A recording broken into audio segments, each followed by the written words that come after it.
Hola, mi nombre es Marlon Laínez y este video correspondiente a la clase de Electromagnetismo 1, a cargo del ingeniero Ramón Obeto Escalón, sección 1800, en el cual hablaré de la ley de inducción de Faraday y aplicaciones. En el contenido de esta presentación, pues, daré lo que es la introducción, describiré la ley de Faraday, hablaré de las aplicaciones del generador eléctrico y el motor eléctrico. Bueno, esta ley de inducción electromagnética de Faraday, conocida simplemente como la ley de Faraday, fue formulada por el científico británico Michael Faraday en 1831. Esta ley cuantifica la relación entre un campo magnético cambiante en el tiempo y el campo eléctrico creado por estos cambios. Y una de las aplicaciones más importantes de esta ley es el generador eléctrico. También lo es el motor eléctrico, que prácticamente es el inverso del generador eléctrico. Que hoy en día es muy esencial porque proporciona energía a nuestras viviendas, industrias, incluso alimenta a motores, entre otras. Bueno, la ley establece que si en un circuito cerrado C, formado por un alambre conductor, como que se muestra en la figura 1, que es es un circuito cerrado C, a su vez también existe una inducción B, de manera que existe un flujo a través de la superficie S cerrada por C, y si se escoge una dirección arbitraria del recorrido de C. A lo que se refiere con una superficie encerrada por C, pues es simplemente la superficie que está dentro de la figura que genera el circuito, que en este caso de esta figura sería un disco. No es exactamente un disco por forma, pero eso es lo que pretende darnos a entender esta ley. Entonces, el campo que atraviesa a esta superficie,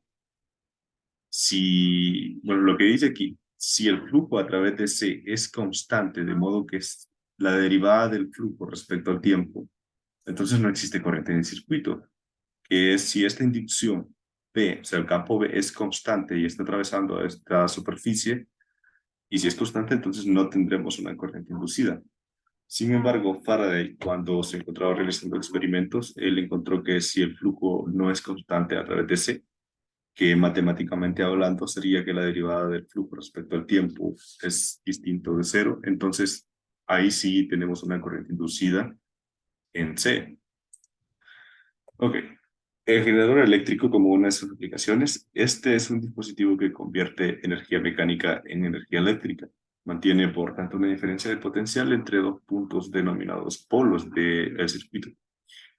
Por la ley de Faraday, al hacer girar una espira dentro de un campo magnético, se produce una relación del flujo de dicho campo a través de la espira y por lo tanto se genera una corriente eléctrica.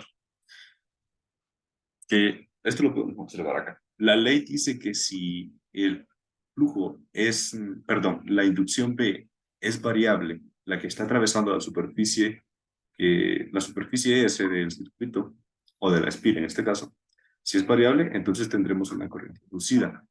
Acá tenemos un campo B que se puede observar que es constante, ¿verdad? Pero aquí la espira está girando. Entonces, en la superficie estaría, el campo lo estaría atravesando en unos instantes perpendicular, en otros sería paralelo e incluso diagonal. Por lo tanto, la ley de Faraday se cumple. Y aquí se puede observar que cuando esta espira está girando, se genera una corriente inducida. Y entre sus polos existe una diferencia de potencial, por lo cual este bombilla está encendiendo y apagándose.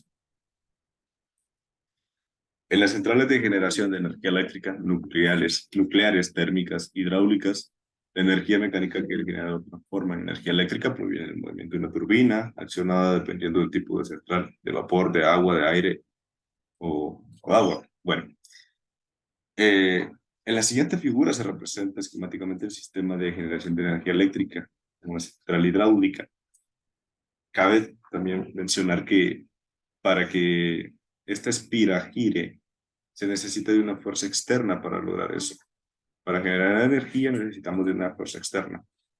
Entonces, este giro puede ser generado ya sea por un motor de combustión interna, sería por eso, o incluso por aire en el caso de las eólicas y en este caso, pues, de una central hidroeléctrica, que funciona de esta manera.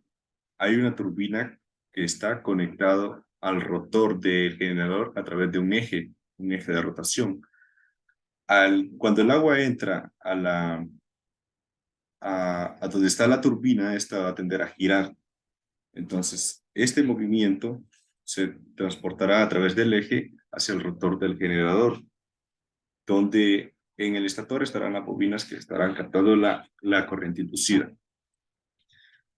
Ahora, el motor eléctrico.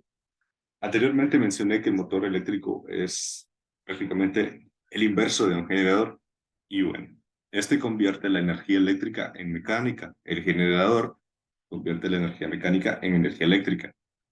Bien, el principio de funcionamiento de los motores eléctricos se muestran en la siguiente figura, que es esta. Pero, perdón. Aquí.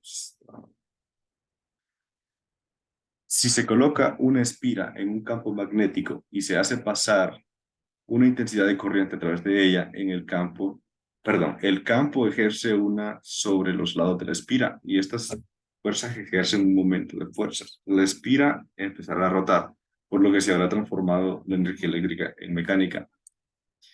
Y pues aquí lo tenemos, en esta figura se puede observar que se introduce lo que es una corriente por la espira y como aquí tenemos un campo, entonces el fenómeno que se obtendría es que la espira va a tender a girar por el momento de fuerzas generado. Y aquí tenemos en esta figura del movimiento, que está la corriente y entra, pasa por el rotor y circula por las bobinas de este rotor y entonces, como mencioné antes, también se obtiene lo que es el movimiento. Y así es como a partir de la energía eléctrica generamos la energía mecánica. Gracias.